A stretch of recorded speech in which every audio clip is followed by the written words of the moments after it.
Muy buen día, tutor y compañeros. Mi nombre es David Archila, pertenezco al grupo 69 de la materia bioquímica y estoy matriculado en el CEA de Sogamoso. Vamos a hablar un poco acerca de la enzima ficina, el mecanismo de regulación de esta enzima.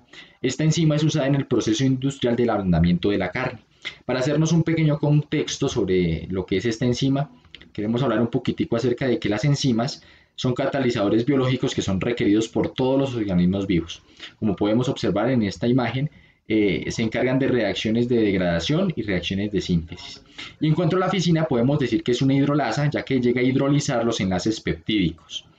Esto lo hace o puede realizarse mediante la catalización de la hidrólisis rompiendo las biomoléculas con moléculas de agua.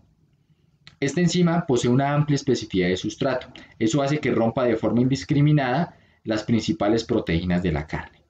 Cuando hablamos de la enzima ficina nos estamos refiriendo a una enzima de origen vegetal. Otro ejemplo de una enzima de origen vegetal es la papaína. En cuanto a la ficina, esta es la que degrada más equilibradamente las proteínas, es decir, las microfibrilas y el colágeno que encontramos en la carne. Ahora sí, entrando de lleno, ya teniendo este contexto acerca de la enzima ficina, podemos hablar acerca del mecanismo de regulación. Esta enzima cuenta con el mecanismo de regulación llamado activación proteolítica. Este mecanismo de regulación es irreversible de formas enzimáticas inactivas a formas enzimáticas activas. Y se da en enzimas como esta, que tienen la característica de que son enzimas hidrolasas. También se realiza en otro tipo de enzimas de estas mismas características, como la tripsina, la quimotripsina y la pepsina. Precisamente un ejemplo de ellos, porque acerca de la ficina no hay mucha información sobre este mecanismo de regulación, pero sí de otras que tienen características similares, encontramos este ejemplo. El quimotripsinógeno da origen a la quimotripsina por separación de dos dipéptidos, como podemos observar en la imagen. Y en este caso, la conversación a alfa-quimotripsina se debe a la hidrólisis de 4 enlaces peptídicos por acción de un lado, por ejemplo, de la tripsina y del otro lado de la quimotripsina. En este ejemplo, se hidrolizan enlaces peptídicos que contienen grupos carbonilos de aminoácidos aromáticos. Cuando observamos la composición o la estructura química de la ficina, nos damos cuenta de que también tiene ciertos grupos en su estructura. Debido a eso, esta también actúa de una forma bastante similar. Ahora bien, ¿cómo llega a afectar el pH y la temperatura a esta enzima? Bueno, podemos mencionar primero que las enzimas cuentan con un pH y una temperatura óptimos.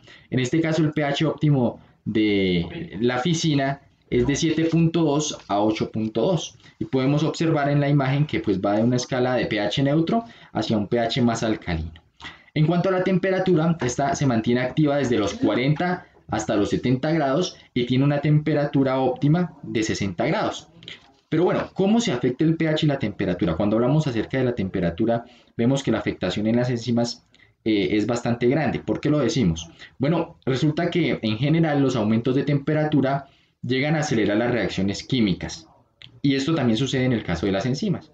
Por ejemplo, por cada 10 grados que se aumenten de temperatura, se va a incrementar la velocidad de reacción, inclusive se va a duplicar. Sin embargo, cuando se llega a superar cierto nivel de temperatura, las enzimas comienzan a desnaturalizarse, es decir, llegan al punto de que sus reacciones ya no se dan, se anulan. Esto sucede en el caso de la enzima ficina. A 60 grados es la temperatura óptima, donde la enzima va a actuar de la manera más precisa en el proceso del ablandamiento de la carne.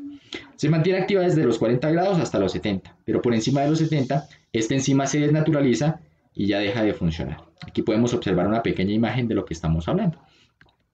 Así que podemos decir que para el proceso de ablandamiento de la carne, esta enzima cuenta con bastantes aspectos positivos para lo que se realiza y pudimos observar cómo se afecta el pH y la temperatura.